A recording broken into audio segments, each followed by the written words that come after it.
अस्सलाम वालेकुम स्टूडेंट। आज का जो टॉपिक है वो मनी है, लेकिन इसका ये वाला टॉपिक नहीं है। इसके बहुत सारे टॉपिक्स हो चुके हैं, आज इसके होंगे वर्ड प्रॉब्लम्स। तो ये वाला टॉपिक जो है दोनों ये भी कंप्लीट हो चुके हैं। सो ये चैप्टर जो है इतना कुछ इसमें था नहीं, बस इसका इंट्रोडक्शन था। देन ये कन्वर्ट करने थे पैसे और रुपीस को, और फिर इसके आ गए हैं वर्ड प्रॉब्लम जो कि आज की वीडियो में कंप्लीट होंगे। ये रहे सॉल्व दी फॉलोइंग। तो इसमें है कि how much money does Vania need to buy 5 pizzas if each pizza cost, कि आप बताएं कि कितने मनी वानिया को देने होंगे 5 पिज़्ज़ा लेने के लिए, जब उसकी एक पिज़्ज़ा की जो प्राइस है वो ये है। तो फिर आपको मैं एक बात बता दूं कि जब आपके पास चीज़ें एक की प्राइस मिली हुई हो और बाकियों की आपने फाइंड करनी हो, कि जब आपके पास एक की प्राइस इतनी है तो बताएं कि 5 की कितनी होगी, 10 की कितनी होगी, या फिर इस तरह से कोई भी नंबर दिया हो तो फिर वहां पे होता है मल्टीप्लाई। मल्टीप्लाई क्यों होता है? क्योंकि जाहिर सी बात है, जब एक की प्राइस इतनी है तो हम ज़्यादा लेंगे तो ज़्यादा हो जाएगी, प्राइस डबल हो जाएगी। और जहाँ भी चीज़ डबल हो जाए तो फिर वहाँ जो है प्राइस इंक्रीज होती है, डिक्रीज नहीं होती है। तो इसका हमें आंसर किस तरह मिलेगा? हम जो है 5 को मल्टीप्लाई करवाएंगे उनकी एक पिज़्ज़ा की प्राइस से, तो उसका जो जवाब है वो आ जाएगा। तो ये रही इसकी एक पिज़्ज़ा की प्राइस कितनी है, 326.87, और इसको मल्टीप्लाई किसके साथ करवाना है, 5 के साथ करवाना है, क्योंकि हमें 5 पिज़्ज़ा की जो है प्राइस चाहिए। तो मल्टीप्लाई में बहुत सारा टाइम लग जाएगा, तो मैं इसको डायरेक्टली ही मल्टीप्लाई कर देती हूँ। तो ये है इसका आंसर कि हमें जब एक की प्राइस इतनी है तो हमें 5 पिज़्ज़ा कितने मिलेंगी, 5 पिज़्ज़ा हमें मिलेंगी 1634.35। तो ये हो गया ए सॉल्व। अब हम करेंगे B solve.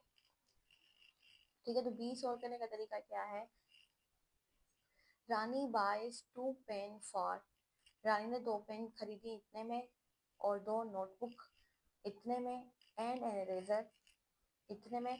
If she gives 150, how much change should she get back? ठीक है, रानी ने 2 पेन्स खरीदी हैं, 2 नोटबुक खरीदे हैं, एंड इरेजर भी उन्होंने खरीदा है, और उनकी प्राइस उन्होंने लिखी है कि इतनी इतनी प्राइस उन्होंने दी है। और उसके पास पैसे जो थे वो कितने, टोटल कितने थे? उसके पास टोटल पैसे थे 150, जिसमें से उन्होंने ये सब सारी चीजें पे कर दी। अब आप बताएं कि उसके पास कितने पैसे जो हैं वापस बचते हैं। तो पहले तो हमें इन सबको प्लस करना होगा ताकि हमें अंदाजा लग जाए कि उन्होंने टोटल कितना जो है चीजें खरीदी, या फिर टोटल कितने पैसे पे किए। बाद में हम टोटल में से माइनस कर देंगे, इसीलिए पहले हमें इसकी प्लस करनी है। तो ये मैंने जो है ये सीक्वेंस बना दी है कि जो जो चीजें उन्होंने खरीदी थी, जैसे 2 पेन्स हो गई उसकी प्राइस पहली वाली, उसके बाद 2 नोटबुक्स हो गई उसकी प्राइस, और देन आता है हमारे पास इरेजर, तो उसकी प्राइस। ये देखिए आप, डेसिमल के 2 नंबर के बाद डेसिमल है, तो यहाँ पे हमें सिर्फ सिर्फ एक नंबर मिला हुआ है, तो फिर यहाँ हम जीरो पुट कर देंगे, जो कि कुछ भी नहीं है, तो मतलब जीरो है। अब इनको प्लस करेंगे और इनके प्लस का जवाब आएगा वो इस 150 से माइनस होगा। अब आप देखिए, इन सबको प्लस करने के बाद हमारे पास जो आंसर आया है वो ये आया है, और इसी जो आपको हमें इस 150 में से जो है इसको माइनस करना है। तो फिर हम इसको कैसे लिखेंगे?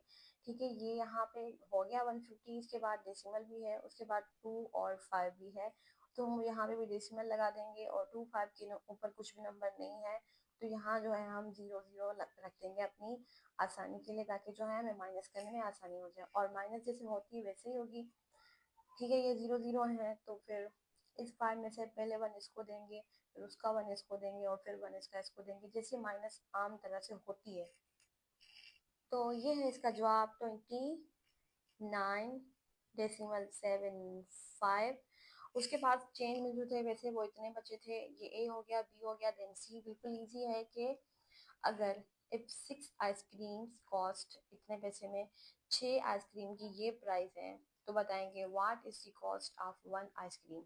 ठीक है, अब आप बात याद रखें, मैंने कहा था जब एक चीज की प्राइस मिली हुई हो, बाकी की फाइंड करनी हो, जैसे 5 हो गई, 6, जो भी नंबर हो गया, तो वहां हम मल्टीप्लाई करते हैं, क्योंकि वहां प्राइस डबल हो जाएगी। एक की प्राइस तो कम है लेकिन ज्यादा हो गई तो उनकी प्राइस डबल हो जाएगी।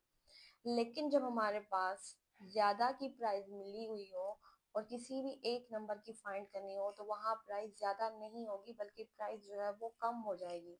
क्योंकि हमें एक चीज़ की प्राइस फाइंड करनी है, तो 6 की मिली हुई है तो एक की तो कम होगी, 6 की नहीं होगी। तो फिर जब हमें कम चीज़ हो जाती है तो फिर वो डिवाइड होती है, मल्टीप्लाई नहीं होगी।